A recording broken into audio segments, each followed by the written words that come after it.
আসসালামু আলাইকুম রহমতুল্লাহি ওবরাকাতুহ। আলহামদুলিল্লাহি ওয়াকাফা ওয়া সালামুন আলা ইবাদিহিল্লাযীনা ইসতাফা, আম্মা বাদ। প্রিয় দর্শক শ্রোতা ভাই বোন, কাছে কিংবা দূরে এই মুহূর্তে যে যেখান থেকে আমাদের সাথে যুক্ত হয়েছেন, আপনাদের প্রত্যেককে আমন্ত্রণ জানাচ্ছি নেক্সাস টেলিভিশনের প্রতিদিনকার আয়োজন বেকম্যানস বিস্কিটস নিবেদিত ইসলামী জীবন বিধানের আজকের পর্বে। আপনাদের সঙ্গে আব্দুল কাহার রয়েছি। আমাদের সঙ্গে মেহমান রয়েছেন শেখ হাফেজ ডক্টর ABM হিজবুল্লাহ, আমাদের অত্যন্ত শ্রদ্ধাভাজন ব্যক্তিত্ব। আসসালামু আলাইকুম রহমতুল্লাহ। ওয়ালাইকুম আসসালাম রহমতুল্লাহি ওবরকাতুহ। শনিবার আসলে একটি আনন্দঘন মুহূর্ত আপনাকে পেয়ে শুকরিয়া। জাযাকুমুল্লাহ খায়র। আলহামদুলিল্লাহ, আল্লাহ আমাদের দ্বারা কওমের উপকৃত হোক, আমরা সেটাই চাই, আমরা উপকৃত হই। আল্লাহ পাক যেন সে তৌফিক দান করেন আমাদের। কারণ বিশ্ববিদ্যালয়ে অনেক শিক্ষার্থীরা ভর্তি হয়, তারা আপনাদের দর্শ পেয়ে থাকে, কিন্তু মা বোনরা বাড়িতে বসেই সেই বিশ্ববিদ্যালয়ের শিক্ষকদের দর্শ নিচ্ছে। আলহামদুলিল্লাহ। জাযাকাল্লাহ খায়র। প্রিয় দর্শক, আজ আমরা যে বিষয়টি নিয়ে কথা বলতে চাই সেটি হচ্ছে মাহে রমাদানের পূর্ব প্রস্তুতি। দুনিয়াতে যত রকম জাগতিক কাজ আছে, প্রত্যেকটা কাজের একটা প্রস্তুতি থাকে। সেটা বাসায় রান্নাবান্না, খাবার দাবার, বাড়ি নির্মাণ, এরকম নানা কাজে আমাদের একটা প্রস্তুতি থাকে। কিন্তু ইবাদতের ক্ষেত্রে, সেটি সালাত কিংবা সিয়াম কিংবা রমাদান, সে সকল ক্ষেত্রে আমাদের খুব কম মানুষের পূর্ব প্রস্তুতি থাকে। পূর্ব প্রস্তুতি না থাকলে আমাদের ইবাদতগুলো যে ভালোভাবে কাটানো যায় না এবং অনেক অপূর্ণতা থাকে। তার মাধ্যমে আমাদের কি কি ক্ষতি হয়, আমরা কোন কোন মূল্যবান সময় থেকে মাহরুম থাকি এবং কী কী ক্ষতি হওয়ার বিষয় থাকে, সেই বিষয়গুলো আমরা আলোচনায় নিয়ে আসার চেষ্টা করব ইনশাআল্লাহ তাআলা। আপনিও চাইলে আমাদের সাথে আলোচনায় যুক্ত হতে পারবেন। নেক্সাস টেলিভিশন ইসলামিক এই পেজের কমেন্টে যে কোনো প্রশ্ন আমাদেরকে জানালে আমরা সেই সকল প্রশ্নের সারাই সমাধান জানবার চেষ্টা করবো ইনশাআল্লাহ তাআলা। এছাড়াও স্ক্রিনে দেখানো নম্বরে ফোন কলের মাধ্যমে আপনারা আমাদের সাথে যুক্ত হতে পারবেন। আমরা বরাবরই একটি কথা বলে আসছি যে যারা আমাদের সাথে টেলিফোনে যুক্ত হচ্ছেন, তারা প্রশ্ন করবার সময় অবশ্যই টেলিভিশনের ভলিউম কমিয়ে কিংবা টেলিভিশনের সেট থেকে দূরে গিয়ে আমাদেরকে আপনার প্রশ্ন রাখবেন ইনশাআল্লাহ তাআলা। যদি কেউ লাইন পেয়ে যান, তিনি আমাদের কথা শেষ হওয়া পর্যন্ত মেহরবানি করে অপেক্ষা থাকবেন, আমরা সেই প্রত্যাশা করছি। স্যার, যে বিষয়টা বলতে চাই যে রমাদানের পূর্ব প্রস্তুতি, আমরা এক্ষেত্রে খুব এখন বেশি বাকি নেই। এখন থেকে 25 থেকে 26 বা 27 দিন সময় রমাদানের বাকি আছে।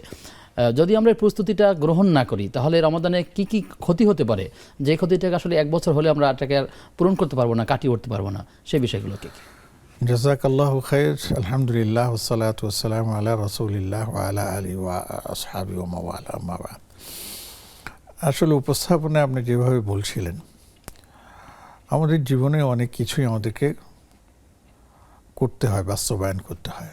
জীবন ঘনিষ্ঠ অনেক বিষয়গুলো রয়েছে এবং সেগুলোর জন্য অবস্থার পরিপ্রেক্ষিতে কিছু কিছু আছে যে আমাদেরকে কয়েক বছর থেকে প্রস্তুতি নিতে হয়, আবার কিছু কিছু আছে তাৎক্ষণিক নিতে হয়। বিভিন্নভাবে অবস্থার পরিপ্রেক্ষিতে এটা হয়। যেমন কেউ একটা বাড়ি নির্মাণ করবেন, সে 1-2 দিনে সম্ভব না, অনেক ঝামেলা আছে এগুলিতে। ছেলে মেয়ে বা সন্তানদের বিয়ে শাদীর ব্যাপার, অনেক ঝামেলা আছে। এমনিভাবে অনেক কিছুই আছে। আর এটা তো হলো জাগতিক। আর যদি আমরা ধর্মীয় দিক থেকে দেখি, তাহলে আমাদের জীবনে অনেকগুলো বিষয় আছে যেগুলোর সাথে আমাদের জীবনটা ওতপ্রোতভাবে জড়িত। তার মধ্যে বিশেষ করে দৈনিক যেমন নাকি 5 ওয়াক্ত সালাত আমরা আদায় করে থাকি, এটার জন্য পূর্ব প্রস্তুতি মানে কি, এটার জন্য সার্বিক প্রস্তুতি আমাদের থাকতে হয়। এটার জন্য আমাদের কোনো সুযোগ নেই যে আমি আগে থেকে করবো তারপরে করবো, এমনটি সময় হয়ে গেছে, সালাতের জন্য প্রস্তুতি নিতেই হবে।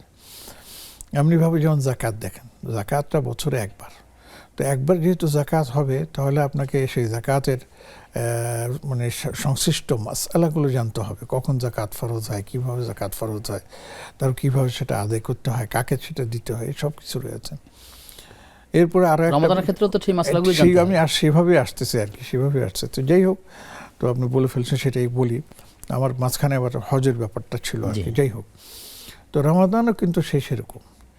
দেখুন, ইসলামের মধ্যে কয়েকটা বিষয় আছে যেগুলো সবার সাথে জড়িত। তার মধ্যে 1 নম্বর হচ্ছে সালাত। ধনী গরিব কোনো বাছ বিচার নাই। আপনি ইমানদার, আপনাকে সালাত আদায় করতেই হবে। ঘরে খাবার আছে না নাই সেটাও দেখার বিষয় না, নামাজের সময় হয়েছে, নামাজ আদায় করতে হবে। এই হচ্ছে একটা বিষয়। আরেকটা বিষয় হচ্ছে যেমন নাকি সিয়াম সামনে আসতেছে, এটার সাথেও কিন্তু ধনী গরিবের কোনো সম্পর্ক নেই। এটার সাথে সম্পর্ক হচ্ছে ফামান শাহিদা মিনকুমুশ শাহরা ফালিয়াসুম। রমাদান আসছে, রোজা রাখো। তোমার ঘরে খাবার আছে না নাই সেটা আমাদের দেখার বিষয় না। অনেকে এই ধরনেরটা আমাদেরকে কিছু মানে অবজ্ঞাও করেন, এটা সাংঘাতিক মারাত্মক। যে রোজা তো রাখবে গরিব বড় লোকেরা, ওদের ঘরে খাবারের অভাব নেই, ওরা সবসময় না কিন্তু খেতে পারে, তারপরেও ওরা রোজা রাখবে, একটু দেখুক মানে গরিবদের কি অবস্থা সেটা একটু বুঝুক, এটা বলে একদল। আরেক দল বলে যে ওদের তো যেহেতু খাবার সব ব্যবস্থা আছে, ওদের রোজা রাখার দরকার কি। ইন্না লিল্লাহি ওয়া ইন্না ইলাইহি রাজিউন। আপনার কাছে দর্শক আছেন, দর্শক কে আছেন আমাদের সাথে? আসসালামু আলাইকুম দর্শক, আপনি কি আমাদের সাথে যুক্ত আছেন, শুনতে পাচ্ছেন কিনা? টেলিফোনে দর্শক যুক্ত হচ্ছেন। দর্শক কে আছেন? হ্যালো, আসসালামু আলাইকুম। আসসালামু আলাইকুম। ওয়ালাইকুম আসসালাম রহমতুল্লাহ। বোন, আপনার প্রশ্নটি যদি জানান আমাদেরকে। জি, প্রশ্ন হচ্ছে এখন কি ভাঙতি রোজা করা যেতে করা যাবে? ভাঙতি রোজা তো কত বছরের? আপনার কথাটা একটু কেটে কেটে আসছে, যদি আপনি আরেকবার বলেন। জি, বলছি যে গত ভাঙতি রোজা ছিল, এই রোজা চলতে চলতে 8টা রোজা করছি, 2টা বাকি আছে, খোলা যাবে এই তারিখে খোলা যাবে রোজা বাকি আছে। জি, জি, ঠিক আছে, আপনি থাকুন আমাদের সাথে, আমরা জানবো ইনশাআল্লাহ তাআলা। স্যার, আমাদের বোন যে প্রশ্নটা করলেন আর কি, গত বছরে ভাঙতি রোজার কিছু রোজা রেখেছেন আর বাকি কয়েকটা রয়ে গেছে।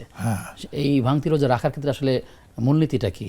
আর এখন সামনে যেহেতু নফল রোজা অনেকগুলো আছে, তিনি চাইলে সেভাবে রাখতে পারেন কিনা? আসলে বিষয়টা খুব জটিল, জটিল মানে একবার গুরুত্বপূর্ণ, হ্যাঁ, বিশেষ করে আমাদের মা বোনদের জন্য। তো এখানে মূলনীতিটা হচ্ছে যেটা ফরজ, ফরজকে সবার আগে অগ্রাধিকার দাও, এরপরে নফলগুলি করার সুযোগ থাকলে করব, না থাকলে না করলে আমার গুনাহ হবে না। কিন্তু ফরজ যদি আমার কাজা হয়ে যায়, সেই যদি আমি না করি আর নফলের দিকে আমি তাকাই, তাহলে আমার নফলের সব আমি পেয়ে যাব বটে, কিন্তু ফরজ যে আমি ছেড়ে দিলাম, এই গুনাহ থেকে তুমি নফলের জন্য তো কোনো শাস্তি নেই, কিন্তু ফরজের জন্য শাস্তি আছে। এই জন্য আমি পরামর্শ দেব আমার যিনি প্রশ্ন করেছেন, যে আপনার যদি ভাঙতি রোজা থাকে আগে সেগুলো পূরণ করুন। যে কয়দিন আছে আপনার এই যে রমাদানের, এই কয়দিনের মধ্যে প্রথমে সেটা রাখবেন, এরপরে নফল পালন, এরপরে যদি নফলের সুযোগ থাকে করবেন, আর না করতে পারলে আপনার কিচ্ছু অসুবিধা নেই। তবে একটা জিনিস বলে দিই, একটা সুখবর, যে আপনি যে নফল রোজা রাখার মনে মনে একটা আকাঙ্ক্ষা আছে, এই বাকি ব্যাখ্যাটা নিব। দর্শক যুক্ত করে আসি। দর্শক কে আছেন? আসসালামু আলাইকুম। ওয়ালাইকুম আসসালাম রাহমাতুল্লাহ। জি, মাহমুদুল হাসান, রাজশাহী থেকে। জি, প্রিয় ভাই, প্রশ্ন। আমার প্রশ্ন হলো যে আমি কিছু নামাজ বাসায় পড়ি, কিছু মসজিদে পড়ি। জি, এটা ইসলামে কি বলে? আচ্ছা, আপনি ফরজ নামাজ কি মসজিদে পড়েন আর নফল কি বাসায় পড়েন, বিষয়টা কি এরকম? না না না, ফরজ নামাজই কিছু বাসায় পড়ি, কিছু মসজিদে পড়ি, অলসতা করি, কোনো অসুবিধা নাই আমার। আচ্ছা আচ্ছা, আমি পুরোপুরি সুস্থ। ঠিক আছে, আপনি থাকুন, আমরা জানবেন ইনশাআল্লাহ তাআলা। শেখ, আপনি যে বিষয়ে বলতেছিলেন যে আমি যদি বুঝতে পারি সেটা এরকম কিনা যে ফরজ রোজা তিনি রাখবেন, যদি এমন হয় তিনি সোমবারে রাখলেন, তো ফরজটা আদায় হচ্ছে, সেই সাথে যেহেতু সোমবারে রোজা রাখা সুন্নাহ, আল্লাহ চাইলে সেটাও পেতে পারেন। বিষয়টা এরকম রাখা যায়? বিষয়টা এরকমও আছে, আবার এটাও আছে যে আমি রোজা রাখবো, কিন্তু যেহেতু আমার ফরজ আগে অগ্রাধিকার, সেটা সোমবার হোক আর বৃহস্পতিবার হোক, আমাকে ফরজটাই আগে রাখতে হবে। তো যেহেতু আপনি সোমবারে রেখেছেন, বৃহস্পতিবার রেখেছেন, সেই দিন আপনার নফল রাখার একটা সুযোগ আছে, সেটাও আশা করি যদি আপনার নিয়ত থাকে আল্লাহর কাছ থেকে আমাদের ফরজ রোজাটাই রাখতে হবে, এটি আপনার মানে প্রাধান্য পাবে, সেখানে নফল রোজার নিয়ত করাই ঠিক না। এরপরে নফলের সব তো আল্লাহ পাক দিতে পারেন, এটা শনি রবি সোম যে কোনো সময়টার জন্য প্রযোজ্য হতে পারে। মূল কথা যেটা আমি বলতে চাচ্ছি সেটা হচ্ছে যে আমাকে ফরজ আগে দিতে হবে, আমার ফরজ অগ্রাধিকার দিতে হবে। যখন ফরজ রোজা আমার শেষ হয়ে যাবে, তারপরে আমি নফল নিয়মিত রাখবো, কোনো অসুবিধা নেই। শুকরিয়া আপনাকে। দর্শক কে আছেন, প্রশ্ন করুন। আসসালামু আলাইকুম রাহমাতুল্লাহ। ওয়ালাইকুম আসসালাম রাহমাতুল্লাহ।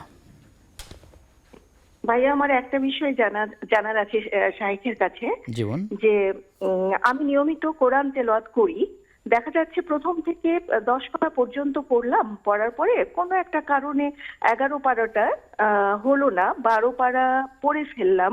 12 পারার পরে যদি আমি আবার 11 পারা পড়ি, পড়ার পরে 12 পারা তো হয়ে গেছে, 13 পারা থেকে আবার যদি 30 পারা পর্যন্ত পড়ি, তাহলে মাঝখানে যে এরকম ভাবে একটু গ্যাপ হলো, হওয়ার পরে আগে পিছিয়ে হলো, তাহলে কি আমার এটাতে কোনো সওয়াবের কোনো ঘাটতি হবে? বা কোরআন তেলাওয়াতটা মানে খতম যদি এভাবে করি তাহলে কি খতম হবে? জি স্যার প্লিজ যদি একটু বলতেন, আলোচনা করতেন। জি জি আমরা নিচ্ছি ইনশাআল্লাহ তাআলা। শেখের আগে যে প্রশ্ন আমাদেরকে রাজশাহী থেকে মামুন ভাই করলেন, তিনি জানতে চাইলেন যে ফরজ সালাতে তিনি অলসতার কারণে বাসায় পড়েন, আবার কিছু মসজিদেও পড়েন, ঠিক এভাবে আসলে ফরজ নামাজ পড়তে হয় কি, মানে পড়া যায় কিনা? আসলে আমি তাকে মোবারকবাদ জানাই যে তিনি সত্যটা প্রকাশ করেছেন যে কিছু নামাজ হয়তো মসজিদে পড়েন, কিছু নামাজ বাসায় পড়েন। তো আমি ভাইকে বলবো যে ভাই, ইচ্ছাকৃতভাবে অলসতার কারণে আপনি বাসায় নামাজ পড়া থেকে বিরত থাকুন। আপনি নিজেই বলছেন আপনি সুস্থ আছেন, ইচ্ছে করলে আপনি 5 ওয়াক্ত নামাজই মসজিদে পড়তে পারেন। দেখুন আমাদের প্রিয় নবী রাসূলুল্লাহ সাল্লাল্লাহু আলাইহি সাল্লাল্লাহু ওয়াসাল্লাম আলাইহি সাল্লাম পারতপক্ষে কখনো ঘরে নামাজ পড়েন নাই। জীবনে ওনার যতটুকু আমাদের জানা আছে 17 রাকাত নামাজ, 17 ওয়াক্ত নামাজ ওনাকে বাসায় পড়তে হয়েছে অসুস্থতার কারণে, যেতে পারতেন না। তারপরেও তিনি চেষ্টা করতেন, 2 জন সাহাবীর কাঁধে ভর করে তিনি মসজিদে দিতেন। এবং দেখুন সেটাকে জানি বলে নবী যেতে না সাল্লাল্লাহু পারলে আলাইহি ওয়াসাল্লাম, তাকিয়ে থাকতেন, হ্যাঁ মনে থেকে তাকিয়ে থাকতেন, আক্ষেপ আমার বা- আক্ষেপ থাকতো। এবং যখন মসজিদে নামাজ হতো তখন উনি অনেক সময় জানলা দিয়ে দেখতেন যে আমার সাহাবীরা নামাজ আদায় করতেছে। অতএব আমি ভাইকে নসিহা করতেছি যে মেহেরবানি করে আপনি এই অলসতা কাটিয়ে উঠুন, কেননা এই অলসতার কারণে আজকে 2 রাকাত বাদ দিচ্ছেন, 2 ওয়াক্ত বাদ দিচ্ছেন বা 1 ওয়াক্ত বাদ দিচ্ছেন, আরেকদিন 3 ওয়াক্ত বাদ দিবেন, আরেকদিন 4।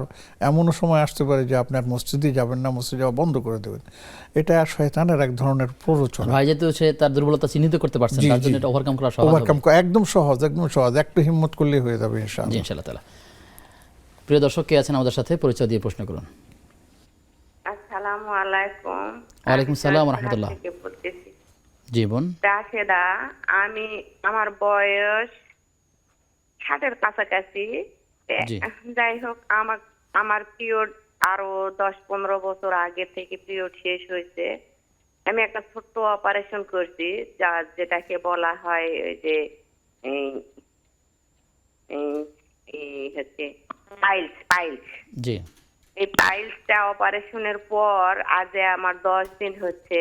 তো ওই পাইলসের ওই যে অপারেশনের পর ওই সেই জায়গাটাতে আমার রক্ত আসতেছে, মরা রক্ত, ভালো রক্ত। আমি নামাজ পড়তে পারতেছি না, আমার অনেক কষ্ট হচ্ছে। যে আমি কি নামাজ পড়তে পারবো? যে ওই যেখান থেকে কষানিতে আসতেছে ওখানে তুলা কিবা হচ্ছে টিস্যু দিয়ে ওযু করে, আমার নামাজের কাপড় ভরাবো না, আমি ওই করে কি আমি নামাজ পড়তে পারবো? আমি কোরআন তেলাওয়াত করতে পারতেছি না, আমি নামাজ পড়তে পারতেছি না, আমার অনেক সমস্যা হচ্ছে। এটাই আমি জানার জন্য আপনাদের কাছে হলো ফোন দিচ্ছি। জি জাযাকাল্লাহ খায়ের, আপনি বিষয়টা তুলে নিয়েছেন। আল্লাহ তাআলা আপনাকে সুস্থ রাখুন, আমরা সেই দোয়াই করছি। প্রিয় দর্শক, আপনারা দেখছেন বেকম্যানস বিস্কিটস নিবেদিত ইসলামী জীবন বিধান। সময় হয়েছে একটা বিরতির, ফিরছি কিছুক্ষণ পর, সাথে থাকুন।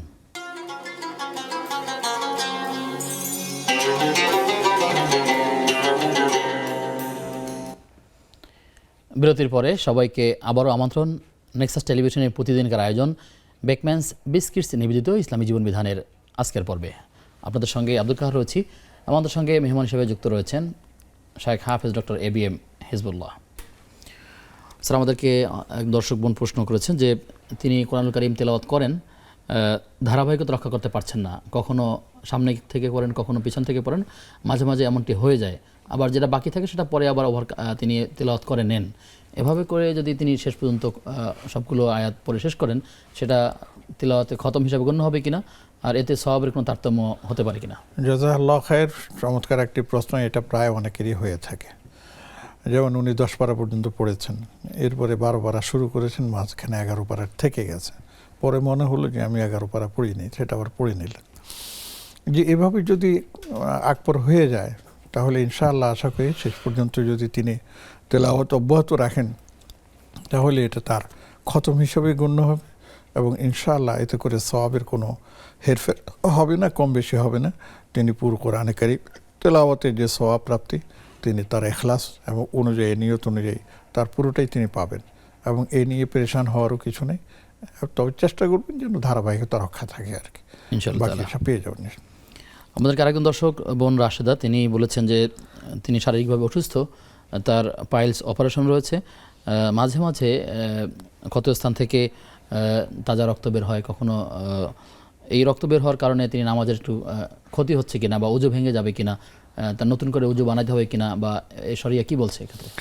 শরিয়া বলছে যে তিনি তার এই রোগের কারণে যে ব্লিডিং হচ্ছে, এর দ্বারা রোজা ভেঙে এর নাম কি উজু ভেঙে যাবে, এটা ঠিক আছে, কিন্তু তিনি ওখানে, আমি সেটা বলছি যে সেটা তিনি উজু ভেঙে যাবে।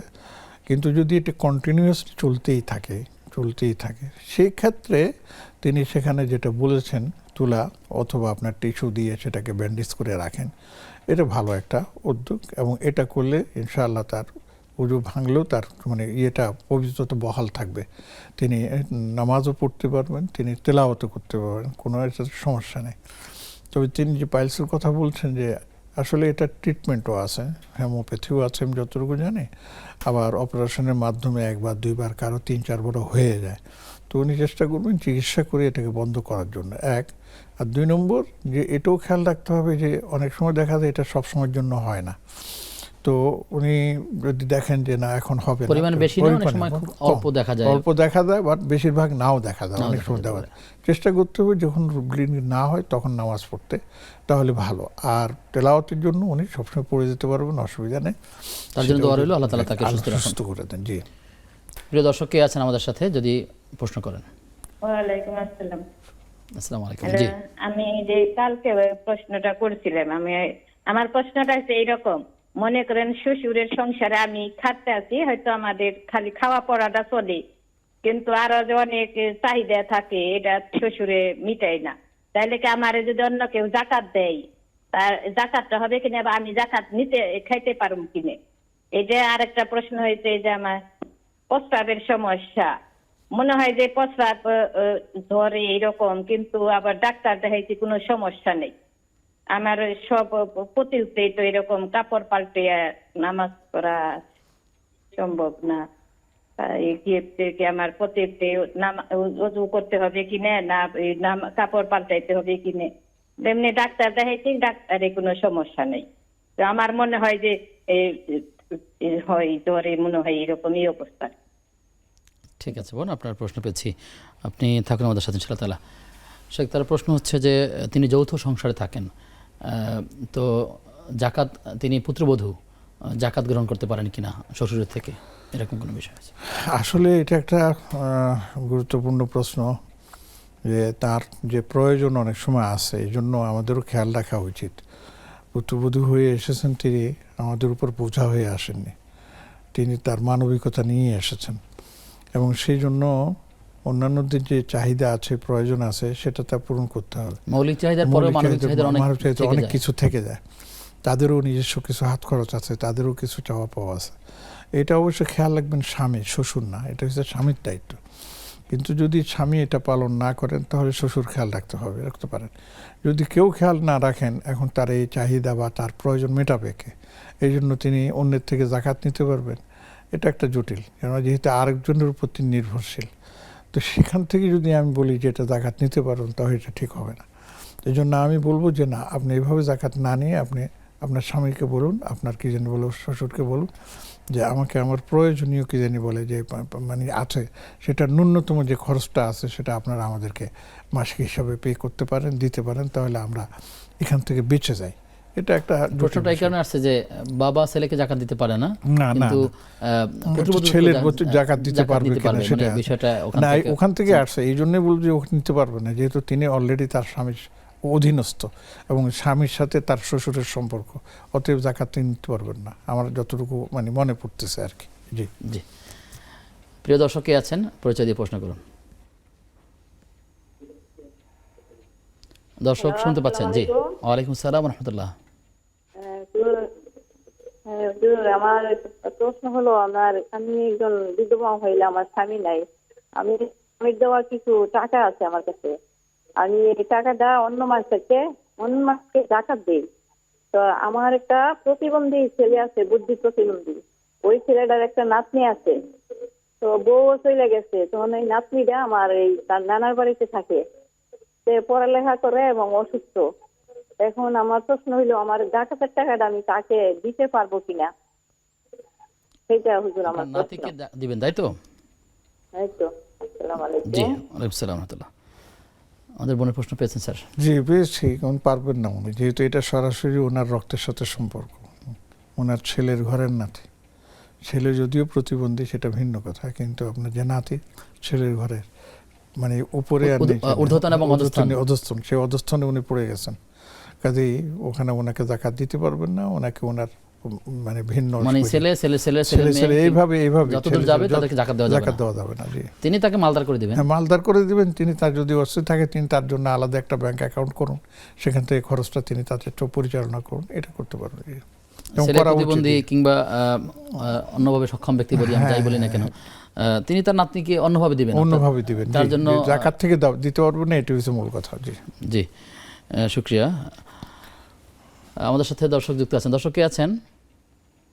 জি, আসসালামু আলাইকুম। ওয়ালাইকুম আসসালাম ওয়া রাহমাতুল্লাহ।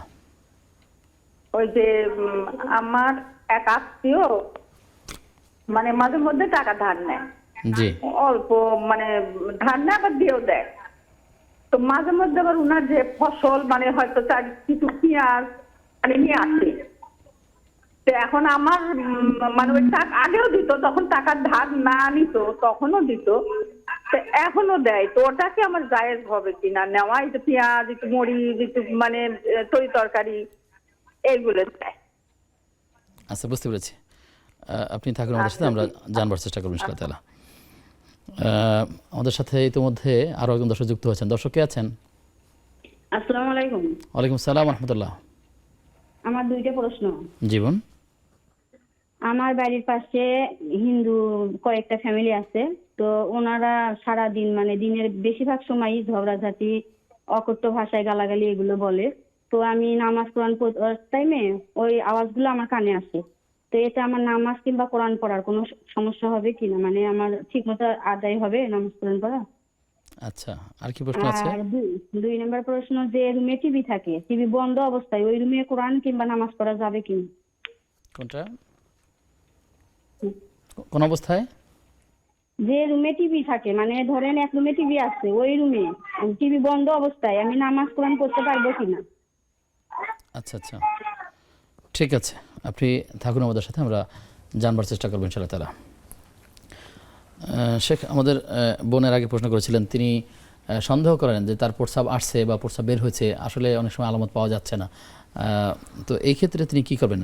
এই ক্ষেত্রে এই সন্দেহ করাটাই উচিত। তিনি বারবার কাপড় পরিবর্তন না না, বারবার কাপড় পরিবর্তনের দরকার নেই। উনি কনফার্ম না হন তাহলে কাপড় পরিবর্তনের দরকার নেই। আর এটা একবার যদি মনের মধ্যে ঢুকে যায়, এটা তাহলে আর এটা থেকে মুক্ত হওয়ার কোনো ইয়ে নেই। এটাকে একটা ওয়াসওয়াসা, এটা একটা কোনো সূচিবাহী ওইটাকে বলা হয় বাংলায়। এটা করা যাবে না। আপনি কি দিনে বলে আপনি নামাজ পড়ে যান, আপনার কাছে মনে হচ্ছে যে পেশাব বেরিয়ে গেছে, বেরোক, অসুবিধা নেই। একবার দুইবার করলে পরে আর এটা আর মনে থাকবে না ইনশাআল্লাহ। আর না, হ্যাঁ, এর থেকে বেরিয়ে আমল তো একটা, আল্লাহ ওয়াসওয়াসা থেকে যেন আমাদেরকে হেফাজত করবে। রাব্বি আউযু বিকা মিন হামাযাতিশ শায়াতিন ওয়া আউযু বিকা রাব্বি আন ইয়াহদুরুন, দোয়াটা মনে থাকলে কোরআন কারীমের আয়াত, এটা বারবার পড়তে থাকেন, অসুবিধা নেই ইনশাআল্লাহ। ইনশাআল্লাহ তাআলা। আমাদেরকে এক প্রশ্ন করলেন যে তার এক আত্মীয় তাকে টাকা ধার দেন, কিন্তু মাঝে মাঝে সেই আত্মীয় তার দেশ থেকে, তার গ্রামের ফসল থেকে কোনো কোনো হাদিয়া নিয়ে আসেন, কখনো শাক, কখনো সবজি। এখন তার প্রশ্ন হচ্ছে যে এই যে আমি হাদিয়া তাকে ধার দেই, এর বিনিময়ে হয়ে যাচ্ছে কিনা? মাঝে মাঝে এই টাকা ধার দেওয়ার আগেও তিনি কাজগুলো করতেন, এই যে সন্দেহ আসে, অথবা এটি আমি বলবো যে আমি বলবো যে আপনি সন্দেহ করবেন না। আমি যতটুকু আপনার প্রশ্ন থেকে বুঝেছি যে তিনি তার উৎপাদিত ফসলের কিছু অংশ বা কিছু আপনাকে হাদিয়া হিসেবে পেশ করে, কোনো বিনিময় হিসাবে না। আপনি তাকে কর্জা হাসানাত দিচ্ছেন, এই জন্য আপনি আপনার উপরে ইহসান করছেন, এই জন্য আপনাকে এগুলো দেয়। আমি সেটা মানে আপনার প্রশ্ন দ্বারা এটা বুঝতেছি না। প্রশ্ন দ্বারা এটাই বোঝা যাচ্ছে যে আপনি মানে হ্যাঁ হ্যাঁ করজ দেন, ধার দেন, যাই দেন, সে সবসময় দিয়ে আসে। অতএব আপনি এটা নিশ্চিন্তে নিতে পারবেন, এটা হাদিয়া হিসেবে এটা গ্রহণযোগ্য ইনশাআল্লাহ। জি, আর যিনি তাকে গিফট দিচ্ছেন তিনিও যদি নিয়তের পরিশুদ্ধতা থাকে, যেটা আমি তাকে এমনি বোন হিসাবে দিচ্ছি, যতটুকু তাহলে তো কোনো সমস্যা নেই। কোনো সমস্যাই নেই। আমি তো যতটুকু মনে হচ্ছে, আমার মনে হচ্ছে যে তিনি আর ওইভাবেই যদি দেন। যিনি দিচ্ছেন তিনি যদি নিয়তের কোনো গরমিল থাকে, সেক্ষেত্রে তিনি সব থেকে বঞ্চিত হবেন, তিনি কিন্তু সব থেকে যিনি গ্রহণ বঞ্চিত হবেন। করবেন হ্যাঁ, জি সেটাই। কিন্তু আমি যেটা বুঝতেছি সেটা হচ্ছে এই যে তিনি আমাকে হাদিয়া দিয়ে ধার দিয়েছেন, এই জন্য তাকে আমি হাদিয়া দিচ্ছি, এমন না। যখন তাকে ধার দেওয়া হয় না তখন তিনি বন্ধ করে দিচ্ছেন, এমন না। বন্ধ দেখা যায় তখনও তিনি দিচ্ছেন, কম বেশি কিছু পাচ্ছেন। তাহলে এটা তাকে আমরা বলবো যে হাদিয়া হিসেবে এটা গ্রহণযোগ্য। এটার মধ্যে আপনি অন্য কোনো কিছু চিন্তা করার সুযোগ নেই। জি, আল্লাহ তাআলা আমাদেরকে সহজ বিষয়টা বোঝার তৌফিক দান আমিন, করুন। আমিন। প্রিয় দর্শক, আপনারা দেখছেন বেকম্যানস বিস্কিটস নিবেদিত ইসলামী জীবন বিধান। সময় হয়েছে আবার একটা বিরতির, ফিরছি কিছুক্ষণ পর, সাথে থাকুন।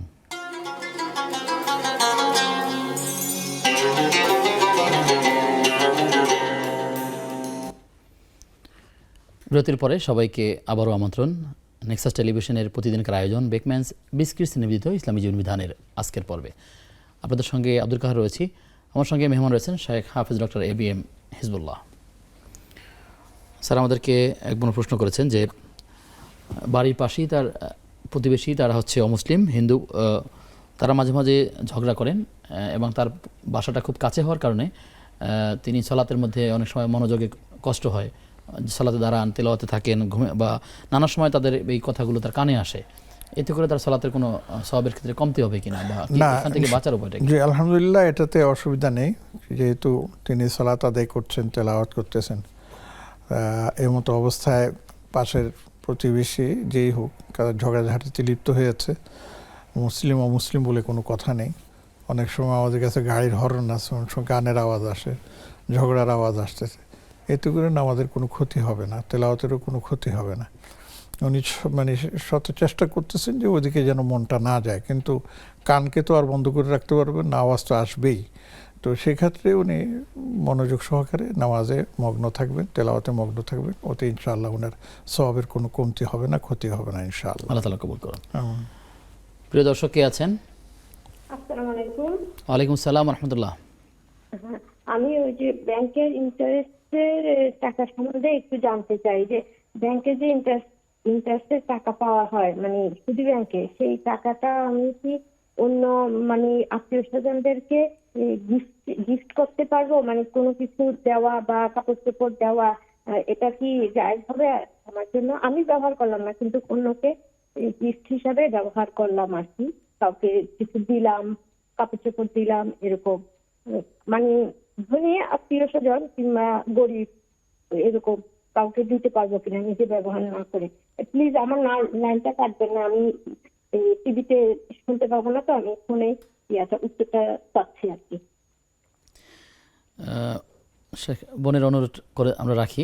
তিনি বলেছেন যে ব্যাংকের যে সুদী ব্যাংক থেকে যে টাকাটা পাচ্ছেন, এটি তিনি কোনো আত্মীয়কে দিতে পারবেন কিনা, বা কোনো ঋণগ্রস্ত মানুষকে দিতে পারবেন কিনা? আমি এক কথায় বলে দেই যে এটা দিয়ে কোনো কাপড় চোপড় কিনবেন না, কোনো জিনিসপত্র কিনবেন না, এগুলি কিনে দেওয়া ঠিক হবে না। বরঞ্চ আপনি টাকাটা পেয়েছেন, ধরেন আপনার শরীরের মধ্যে একটু ময়লা লেগে গেছে, আপনি তাড়াতাড়ি ওটাকে মুছে ফেলবেন। তো এই জন্য যে টাকাটা পান, সেই টাকাটাই আপনি সওয়াবের নিয়ত ছাড়া, এবং এটা একটা গুনাহের জিনিস, সেখান থেকে নিজেকে মুক্ত করার নিয়ত করে আপনি দ্রুত আপনার আত্মীয় স্বজন বলেন, আর পাড়া প্রতিবেশী বলেন, গরিব বলেন, যাকে খুশি আপনি দিয়ে দেন, সে যা ইচ্ছা তাই করুক না, আপনি ওই অন্য কোনো জিম্মাদারি নেওয়ার চেষ্টা করবেন না, দরকারও নেই। তো এইভাবে যদি আপনি দেন, ইনশাআল্লাহ আপনার এটা কবুল হবে, এবং আপনি যে এই হারাম থেকে নিজেকে মুক্ত রাখার চেষ্টা করছেন, এই জন্য আপনি আল্লাহর কাছে সওয়াব প্রাপ্ত হবেন। কিন্তু ওই দানের বিনিময়ে আপনার কাছে আল্লাহর কাছে সওয়াব পাবেন, এটা আশা করবেন না, সেটা ছেড়ে দেবে বলে এখান থেকে আমার দরকার নেই, আল্লাহ পাক ভালো জানেন। তার মানে শর্ত হচ্ছে সওয়াবের নিয়ত ছাড়া এটা দিয়ে দিতে হবে। জি, আত্মীয় অনাত্মীয় কিংবা সবাইকে, যে কাউকে। হ্যাঁ জি বোন, আশা করছি আপনি বুঝতে পেরেছেন। আমরা যে আলোচনায় ছিলাম এর আগে, যে রমাদানের প্রস্তুতির ক্ষেত্রে, সেক্ষেত্রে আপনার কথা সম্পূর্ণ রয়ে গেছে। আসলে আমরা কিভাবে আরও এটাকে কাজে লাগাতে পারি? এটার জন্য এই যে পরিকল্পনার কথা বলেছিলাম, সেই পরিকল্পনায় আমাদেরকে অগ্রসর হতে হবে। পরিকল্পনার মধ্যে আছে যে আমরা মানে যেতে দেখি, পড়াশোনায় পেয়েছি যে একদল মানুষ ছিল, সাহাবীদের সময় ছিল, পরবর্তীতেও ছিল, যে রমাদানের 6 মাস আগে থেকেই ওনারা দোয়া করতেন যে আল্লাহুম্মা সাল্লিমনি ইলা রমাদান, আল্লাহ আমাকে রমজান পর্যন্ত পৌঁছে দেন, আমাকে রমজান পর্যন্ত পৌঁছে দেন, সবসময় দোয়া করতেন। আবার পরবর্তী রমাদানের পরে 5 মাস 6 মাস তারা দোয়া করতেন, আল্লাহ রমাদান তো দিলেন, এবার রমজানের আমার আমলগুলিকে আপনি কবুল করে নেন, এভাবে দোয়া করতে থাকতেন। তো সেই সূত্রে আমরাও এখন থেকে, যেহেতু মাত্র 1 মাস আমাদের বাকি নেই, আমরা সেই সূত্রে আমরাও এখন থেকে প্রস্তুতি গ্রহণ করতে পারি।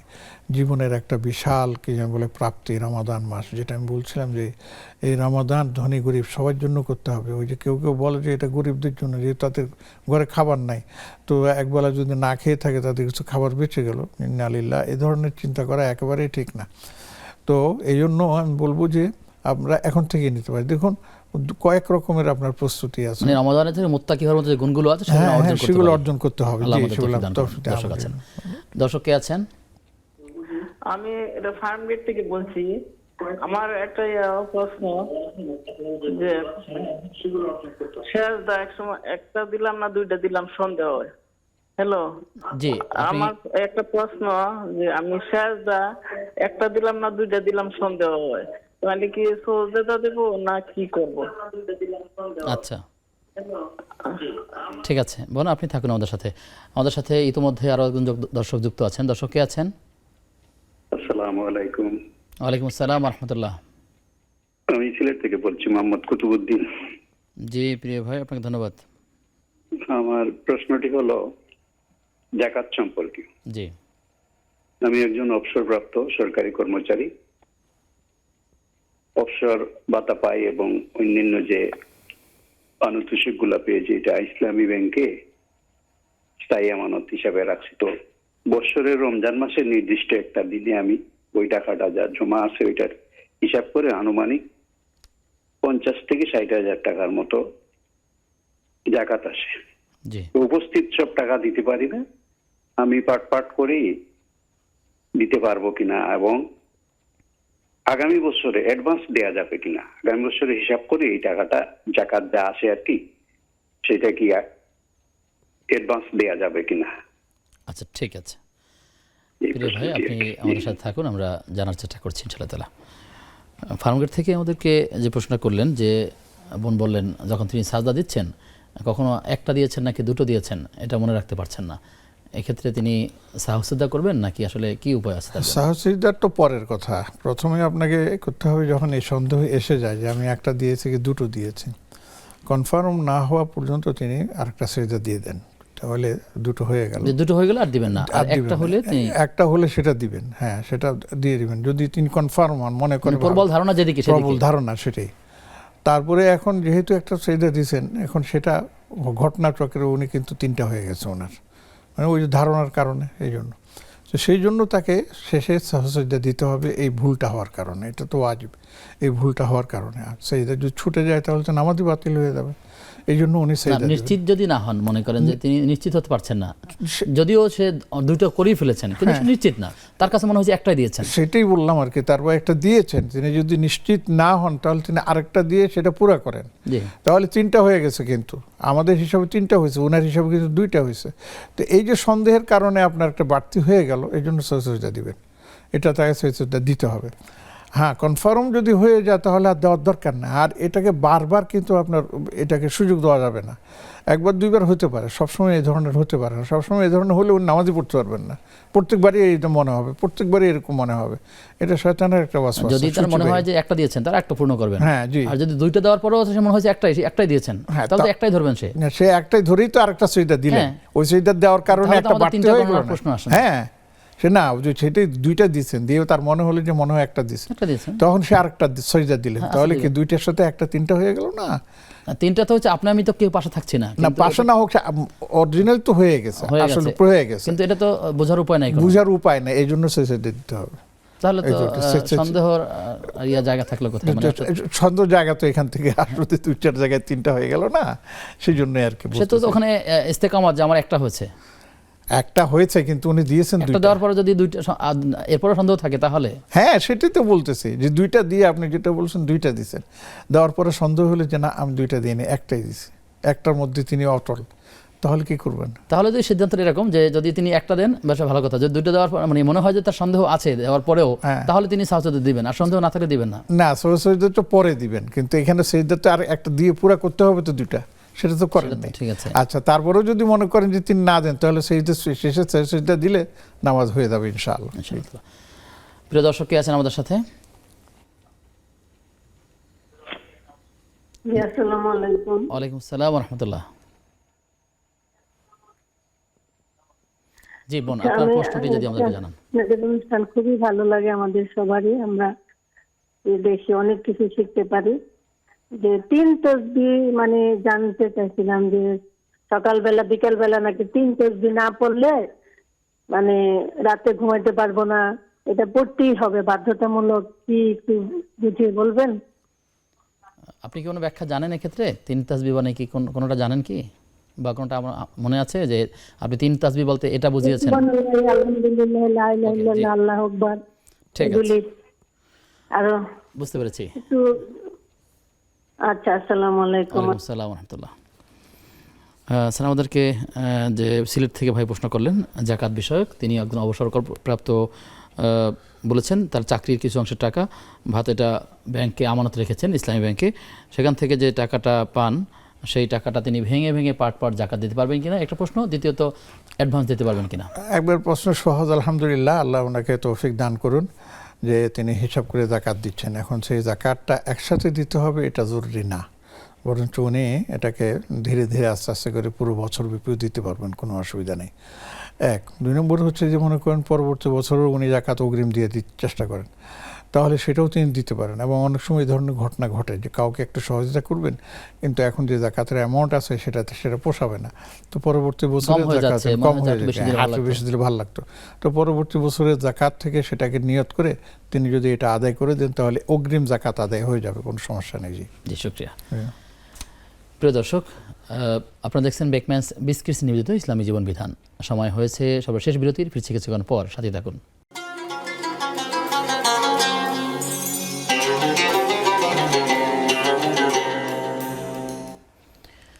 বিরতির পরে সবাইকে আবারও স্বাগত আজকের পর্বে। শেখ আমাদেরকে অনলাইনে প্রশ্ন করেছেন মাহফুজা মোস্তফা আইডি থেকে। তিনি বলেছেন যে ছোটোবেলায় অনেক ফরজ রোজা আমরা পালন করতে পারিনি, যার সংখ্যাও মনে নাই, সেইগুলো আমরা কিভাবে রাখতে পারি, আর এখন কি সেগুলো রাখার চিন্তা করব নাকি নফল রোজাগুলো বেশি রাখার চেষ্টা করব? হ্যাঁ, আমি একটা প্রশ্নের উত্তরে আগেই বলেছি, দেখুন ফরজ মানে ফরজ আর নফল মানে নফল। ফরজের জন্য আপনি যেমন বলছিলেন শাস্তি আছে, নফলের জন্য শাস্তি নেই। অতএব আমি বলবো যে আপনি মেহেরবানি করে একটা আইডিয়া করুন, প্রতি বছর রমজানের তো 30 দিন, 30 দিনের মধ্যে আপনাদের পিরিয়ডের একটা সংখ্যা আছে, সেটা বাদ দিয়ে আর কতদিন থাকে, সেই হিসাবে আপনি কয় বছর, 2 বছর, 3 বছর, 4 বছর রোজা রাখেন নাই, এরকম হতে পারে। তাহলে সেটাকে হিসাব করে আপনি সেই রোজাগুলোর কি জানি বলে একটা একটা করে রাখার চেষ্টা করুন, তাহলে আপনার রোজাটা যদি এমনটি হয় যে এটা 10 বছর বা 20 বছরের, তবু আমি যদি হায়াতে বেঁচেও না, যদি আপনি রাখা শুরু করেন, রাখতে থাকুন, যতদিন পারেন রাখুন। প্রত্যেক দিনই রাখতে হবে জরুরি না, আপনার সামর্থ্য অনুযায়ী, সাধ্য অনুযায়ী আপনি রাখতে থাকুন। যদি শেষ হয়ে যায়, শেষ হয়ে গেল আলহামদুলিল্লাহ, আর যদি না হয় আপনি চিন্তা করবেন না, সে দায়িত্ব আল্লাহ পাক নেবেন যে আমার বান্দী আমার কাজা রোজাগুলো রাখার চেষ্টা করেছে এবং শুরু করেছে, আমি সবগুলি তার মাফ করে দিব, আমাদের কোন ক্ষতি আছে? ইনশাআল্লাহ আমরা মনে করি যে এটাই আপনার জন্য কী হবে, বেটার হবে, উত্তম হবে। আপনি যে রোজাই রাখবেন রমজানের বাদে, সেগুলোকে আপনি কাজা রোজার সাথে সম্পৃক্ত করে দেন, ইনশাআল্লাহ এটা আপনার জন্য মঙ্গল হবে। জি। এর বিপরীতে অন্য কোনো মত এর কথা কি বলবেন স্যার? যে অনেকেই বলে থাকেন যে তিনি নফল বেশি করে করবেন এবং তিনি তাওবা ইস্তেগফার খুব ভালোভাবে করবেন যাতে করে আল্লাহর কাছে ক্ষমা পাওয়া যায়। এই ধরনের উলামায়ে কেরামদের মধ্যে, অনেক ধরনের উলামায়ে কেরামদের মধ্যে এই ধরনের একটা মত পাওয়া যায়। এটা নামাজের ক্ষেত্রে এরকম যে কত বছর ধরে নামাজ পড়ে না, তারপরে এইভাবে যখন উপলব্ধি হচ্ছে তখন সে একটা বার্ধক্য আসলে রোজা রাখতে পারছে না, আর তাকে টাকা দেওয়ার মতো ব্যবস্থা নেই। সেই ক্ষেত্রে ওনারা বলেছেন যে তাকে এখন নিয়মিত ইস্তিগফার করতে হবে, তওবা করতে হবে যে আল্লাহ ভুল তো হয়ে গেছে, করে ফেলেছে, আপনি মেহেরবানি করে আপনার মানে অশেষ রহমতের বরকতে আমাদেরকে মাফ করে দেন। আল্লাহ পাক ইনশাআল্লাহ আশা করি হয়তো এই যে মাগফিরাত মানে তওবা করার সুযোগ পাওয়া, এই যে ক্ষমা প্রার্থনা করার সুযোগ পাওয়া, এটাও তার জন্য তো বিশাল একটা আল্লাহর পক্ষ থেকে রহমত, এটাও আমরা চালিয়ে যেতে পারি ইনশাআল্লাহ। প্রিয় দর্শক, টেলিফোন কলে কে আছেন? আসসালামু আলাইকুম। ওয়ালাইকুম আসসালাম ওয়া রাহমাতুল্লাহ। হুজুর, আমি একটু আগে প্রশ্ন করছিলাম যে আমার রুমে টিভি আছে, তো সেই টিভি বন্ধ অবস্থায় আমি নামাজ এবং কোরআন পড়তে পারবো কিনা, নামাজ আদায় করতে পারবো কিনা এবং কোরআন পড়তে পারবো কিনা? আচ্ছা, ঠিক আছে বোন, আপনি থাকুন আমাদের সাথে। শেখ এই প্রশ্নটা আমরা জানি নাই আমাদের বোনের হ্যাঁ, প্রশ্নটা। এটা পারবেন উনি, এতে কোনো সমস্যা নেই, যেহেতু টিভি বন্ধ আছে, সেখানে আর অন্য কোনো প্রোগ্রাম চলতেছে না, অতএব তিনি নিশ্চিন্তে আপনার নামাজও পড়তে পারবেন, তেলাওয়াতও করতে পারবেন। সম্পর্ক প্রশ্ন, টিভি দেখলে বা টিভির অনুষ্ঠান দেখলে অজু ভঙ্গ হয় কিনা, আর সেটা কোন ধরনের অনুষ্ঠানের মধ্যে পড়ে? উজু ভঙ্গ হওয়ার তো কোনো কারণ নাই, সেটা উজু ভঙ্গের না। অনেকে মনে করেন যে আমি উজু করে আসছি, এখন পুরুষ মানুষ দেখলাম কিংবা টিভি দেখলাম, না, এতে আমার উজু না, মনে হয় এতে ছুটে গেল। উজু ভাঙবে না, এতে উজু ভাঙবে না। তবে কথা হয়েছে যে স্থির চিত্র বা আপনার চলচ্চিত্র যেগুলো আছে, যেগুলো আপনার নেতিবাচক গুনাহের পর্যায়ে message চলে, হ্যাঁ, ব্যবহার চলে চলে দিচ্ছে। চলে যেগুলি চলে, এগুলি দেখলে চোখের গুনাহ হবে, অন্তরের গুনাহ হবে, কিন্তু উজু ভাঙবে না, ওনার উজু থাকবে এবং সেই উজু দিয়ে তিনি নামাজও পড়তে পারবেন, তেলাওয়াতও করতে পারবেন ইনশাআল্লাহ। ইনশাআল্লাহ তাআলা। এর আগে একজন প্রশ্ন করেছেন যে 3 তাসবিহ, এটা আসলে না পড়লে কিছু হবে কিনা বা পড়লে কি সওয়াব পাওয়া যাবে, তিনি যেটা বুঝিয়েছেন সুবহানাল্লাহ, আলহামদুলিল্লাহ, আল্লাহু আকবার, এমন করে তিনি এটা 3 তাসবিহ, হ্যাঁ, এই ধরনের আছে এবং অনেকে এটাকে আমল হিসাবে নেয়, সকালে 100 বার, বিকালে 100 বার পড়তে পারলে আলহামদুলিল্লাহ, আর না পড়তে পারলে কোনো গুনাহ হবে না ইনশাআল্লাহ। ইনশাআল্লাহ তাআলা। প্রিয় দর্শক, টেলিফোন কলে কে আছেন? পরিচয় দিয়ে প্রশ্ন করুন। আসসালামু আলাইকুম। ওয়ালাইকুম আসসালাম ওয়া রাহমাতুল্লাহ। আমি যে জমি কন্ট্রাক্ট দেওয়া যায় কিনা সেটা জানতে চাচ্ছি, আর সেই কন্ট্রাক্টের টাকা আমি কি হিসেবে দিব, ধানের ওসর হিসেবে নাকি টাকার জাকাত হিসেবে? বোন, প্রশ্নটি আরেকবার ক্লিয়ার করেন প্লিজ।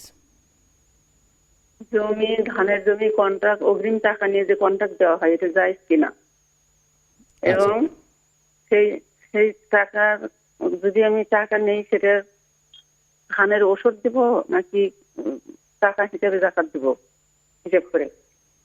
ঠিক আছে। আমাদের বোন বললেন যে কোনো জমি কাউকে বন্ধক দিল, তে অগ্রিম টাকা নেওয়া যায় কিনা।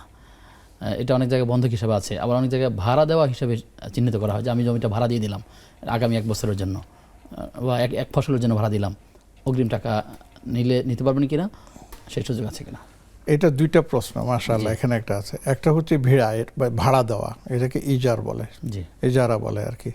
এটা ফসলি হিসাবে হতে পারে, বছর হিসাবে হতে পারে। তাহলে এটা তিনি দিতে পারেন। আমরা যেমন দোকান ভাড়া দিই, আমরা বাড়ি ভাড়া দিই, সেটার মতোই এটাও আমরা জমি ভাড়া দিলাম। সেই ভাড়াতে আমি 10,000 টাকা নিলাম, 20,000 টাকা নিলাম। এখন সেই ব্যক্তি যিনি ভাড়া নিলেন, এখন সেখান থেকে তিনি 50,000 টাকা ইনকাম করলেন, কিচ্ছু আমাদের অসুবিধা নেই। অথবা কোন ব্যবসা করলেনই না, বন্ধ রাখলেন, সেটাই তো, সেটা হতে পারে। কিন্তু বন্ধকি যেটা আছে, সেই বন্ধকের মধ্যে সমস্যা হলো এই যে বন্ধকের টাকা আপনি নিতে পারবেন, কিন্তু যিনি আপনার থেকে জমি নিল, তিনি 50,000 টাকার বিনিময়ে আপনার থেকে জমি বন্ধক নিল বা আপনি দিলেন, কিন্তু তিনি কিন্তু সেই জমি ব্যবহার করতে পারবেন না। কেননা তিনি এই বন্ধকের মানে হয়েছে কি, যে আমি জমিটা আপনার কাছে বন্ধক রাখলাম, এই জমিটা আমি আর খেতে পারবো না, জমির কোনো ফসল ভোগ করবে না, ভোগ করতে পারবে না। যদি ভোগ করে তাহলে তাকে ফসলি জমি হয়ে থাকে, তাহলে তাকে সেই ফসলের যে উৎপাদিত ফসল হবে সেটার একটা মূল্য ধরে না, সে করতে পারবে না। করলে তাকে সেটার দিতে হবে, কি দিন বলে, একটা বাজার মূল্য ধরে তাকে সেটা মালিককে দিতে হবে, এবং যদি না দেয় তাহলে মালিকের টাকা থেকে সেটা কর্তন করতে হবে, তাহলে জায়েজ হবে। বিষয়টা সহজ করে আপনার থেকে বোঝার চেষ্টা করি। যেমন একটা জমি বন্ধক রাখলো, সে 50,000 টাকা নিল, সেই জমিটাতে যদি সে ফসল বনে অথবা ভাড়া দেয়, ওখান থেকে 5,000 টাকা পাওয়া সম্ভব। এরকম তার কাছে 1 বছর ছিল, তার মানে হচ্ছে 12 মাসে সে ওখান থেকে 60,000 টাকা লাভ পেলো, অথচ সে বন্ধক দিয়েছে মাত্র 50,000 টাকা। তো তাহলে কি করতে হবে এখানে? 60,000 টাকা না, সেই যেটা বন্ধক দিয়েছে মানে জমি থেকে যে ফসলটা উৎপাদন করেছে, সেই উৎপাদনের সেই ফসলের একটা দাম ধরে মূল্য ধরতে হবে, ধরে ওই 50,000 টাকা সেটা মাইনাস করতে হবে, কাইন্ডলি বাকি টাকা দিয়ে জমি ছড়াইতে হবে। জি, শুকরিয়া। এখানে তার একটা প্রশ্ন ছিল যে এখন সে এই যে বন্ধক কি জমি দিল, তার মতে সেই ফসল থেকে যে সেই ফসলটা যে পাবে, এখানে ওসরের কথা আসছে আর কি, তিনি ওসর দিবেন নাকি জাকাত দিবেন? না, এটা ওসরটা সকল ক্ষেত্রে হয় না, ওসরের ক্ষেত্রে হবে, কিন্তু এটা তার মালিকের হবে না, যেহেতু তিনি আরেকজনের কাছে এটা ইজারা দিয়েছেন, এবং এটা তার দায়িত্ব, যিনি ইজারা নিয়েছেন তার দায়িত্ব চলে যায়, কাজে এনার উপর সেটা বর্তাবে না, মালিকের উপর সেটা বর্তাবে না। জি শেখ, আমরা যে বিষয়ে কথা বলছিলাম যে রমাদানের প্রস্তুতি, সেখানে এই প্রস্তুতি হিসাবে একটা পয়েন্ট আপনি এমনটা যোগ করা যায় কিনা, যেমন গত বছর যে সকল কারণে সে নিয়মিত রোজা রাখতে পারে নাই, ছুটে গেছিলো, কিংবা তাহাজ্জুদের সালাত কিংবা তার তারাবির সালাত পড়তে পারে নাই, সেই সব বিষয়গুলো নোট করে এবছর যাতে সেই ঘটনাগুলো না ঘটে, এরকম বিষয়গুলো পরিকল্পনায় নেওয়া যায় কিনা? অবশ্যই নেওয়া যায়। এখন এর জন্য তো নতুন নতুন অনেক সিস্টেম বেরিয়েছে, যেমন শাহরুর রমাদান পরিকল্পনা আসছে, রমাদান পরিকল্পনা, এবং বিভিন্ন ধরনের কার্ড আপনার মানে ছাপানো হচ্ছে, সেখানে দৈনিক আমার কি কি কাজ করতে হবে, কতটুকু তেলাওয়াত হলো, নামাজ কয় ওয়াক্ত আপনার জামাতে আদায় করলাম, তারাবি পড়া হলো কিনা, বা আমার কি যেন রমাদানটা রাখা হলো কিনা, এই ধরনের অনেকগুলি আমরা পরিকল্পনা নিতে পারি। এবং সেই পরিকল্পনা অনুযায়ী যদি আমরা সেটা মানে একটা মানে নোটের মধ্যে আমরা লিখে রাখতে পারি, সেটাও আমাদের করা যায়, কোনো অসুবিধা নেই। এটা আমার ইবাদতকে সামনের দিকে অগ্রসর করার জন্য আপনার কি হবে, মানে আমাদের সহায়ক হবে, এটার কোনো সমস্যা নেই। যে গত বছর যেটা ছুটে গেছে এবছর যেন আমার সেটা ছুটে না যায়। আমি দান সাদাকা করব, আমার দৈনিক কত টাকা আমি দিতে পারতেছি বা দিতে পারতেছি না, জাকাতের অবস্থা কি, জাকাত কি আসছে, কতটুকু আমি দিয়েছি, সেই সম্পর্কে আমার পরিকল্পনা, এইসব পরিকল্পনা নিয়ে আমরা অগ্রসর হতে পারি, রমাদানের প্রস্তুতিটা আমরা সুন্দরভাবে নিতে পারি। তাহলে ইনশাআল্লাহ আশা করি আমাদের রমজানটা সুন্দরভাবে কাটবে, ভালোভাবে কাটবে ইনশাআল্লাহ। ইনশাআল্লাহ তাআলা। স্যার, অনেক এমন মানুষ চিন্তা করেন যে আসলে আমি জাকাত দিচ্ছি কিন্তু কোনো হিসাব রাখতেছি না, আমার টাকা অনেক টাকা আছে, আমি মানুষকে অনেক দিয়ে যাচ্ছি। তো এই যে হিসাব না রাখা বা আমি মানুষকে বেহিসাবে দিচ্ছি, এটা ইসলাম এলাও করে না? এটা ইসলাম এলাও করে না, কোনোভাবেই করে না। কারণ কি জানি বলে, আপনি কম দিলেন না বেশি দিলেন সেটা তো আপনি জানেন না, এক নম্বর। যদি বেশি দিলেন তাহলে হয়তো বেঁচে গেলেন, কিন্তু কম হলে সে দায়িত্বটা নেবে কে?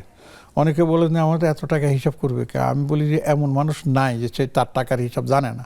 বরঞ্চ বড় বড় কোম্পানিগুলোর মধ্যে আপনার অ্যাকাউন্ট সেকশন আলাদা আছে, তারা পরিষ্কার বলতে পারে। এবং বরঞ্চ মজার ব্যাপার হলো যে বৈশাখ মাসের হাল খাতা করার জন্য দুইটা খাতা রাখে, একটা অরিজিনাল রাখে আর একটা নকল রাখে। সেই নকল দিয়ে ট্যাক্স দেয় আর অরিজিনাল দিয়ে পকেটে আপনার কি মুনাফা নেয়। সেটা যেই হোক, কাজের টাকা আপনার এর নাম কি যে আমি জানি না আমার কত টাকার সম্পদ আছে, এই জন্য আমি লামসাম কিছু দিয়ে দিই না, লামসাম দেওয়ার কোনো সুযোগ নেই। আপনাকে হিসাব করেই কিন্তু দিতে হবে। ওই যে কোরআন কারিমের সে আয়াতটা মনে রাখবেন, আল্লাযীনা ইয়াকনিজুনা আয-যাহাবা ওয়াল ফিদ্দাতা ওয়া লা ইউনফিকুনাহা ফি সাবিলিল্লাহ ফাবাশশিরহুম বিআযাবিন আলীম। হিসাব নিকাশ করে দিবেন না, আপনার কি যেন যাকাত থেকে যাবে। আল্লাহ পাক বলতেছেন তাদেরকে কঠিন শাস্তির কথা শুনিয়ে দাও, তাদের মানে 500 দিন আপনার কাই করা হবে, কাইমানিকে আপনার স্ত্রী করে দেওয়া হবে। অতএব আমি আমার দর্শকবৃন্দ যারা আছেন ভাই বোন সবাইকে আমরা বলবো যে মেহেরবানি করে জাকাতটা হিসাব করে নগদে এবং কি জানি বলে যতটুকু সম্ভব পাই করে আপনার সেই জাকাতটা আদায় করার চেষ্টা করুন। কম যেন না হয়, বেশি হলে তাতে কোনো অসুবিধা নেই, বাকিটা সাদাকা হিসাবে গণ্য হবে। জি ইনশাআল্লাহ তাআলা। আপনার মাধ্যমে মূল্যবান দিক নির্দেশনা পেলাম, আল্লাহ তাআলা আমাদেরকে পালন করবার তৌফিক দান করুন। আমিন আমিন। প্রিয় দর্শক, আপনারা দেখছিলেন এতক্ষণ বিআরবি নেক্সাস টেলিভিশনের প্রতিদিনকার আয়োজন বেকম্যানস বিস্ক নিবেদিত ইসলামী জীবন বিধানের আজকের পর্ব। আমরা এখানে যতগুলো বিষয়ে কথা বলেছি, আল্লাহ তাআলার কাছে দোয়া করি আল্লাহ তাআলা আমাদেরকে সেই বিষয়গুলো আমল করবার তৌফিক দান করুন। আমরা এখানে রমাদানের প্রস্তুতি হিসাবে যে কথাগুলো শুনেছি বা যেগুলো বলেছি, তার মৌলিক দুইটা বিষয় হচ্ছে, যদি আমাদের কাজা রোজাগুলো থেকে থাকে সেই রোজাগুলো অবশ্যই আমরা রাখবার চেষ্টা করবো ইনশাআল্লাহ তাআলা। এবং যে সকল কারণে আমাদের গত বছরের রোজাগুলো ঠিকভাবে রাখতে পারিনি কিংবা আমলগুলো ঠিকভাবে করতে পারিনি, অথবা কোরআন তেলাওয়াত যে সকল কারণে করা হয়নি, আমরা সেই কারণগুলো আইডেন্টিফাই করে এবছর আবার যাতে করে রমাদানটা ভালোভাবে কাজে লাগাতে পারি, আল্লাহ আমাদেরকে সেই তৌফিক দান করুন। আজ এ পর্যন্তই। আগামী অনুষ্ঠান দেখবার আমন্ত্রণ জানিয়ে আজকের মতো বিদায় নিচ্ছি। আসসালামু আলাইকুম ওয়া রাহমাতুল্লাহি ওয়া বারাকাতুহু।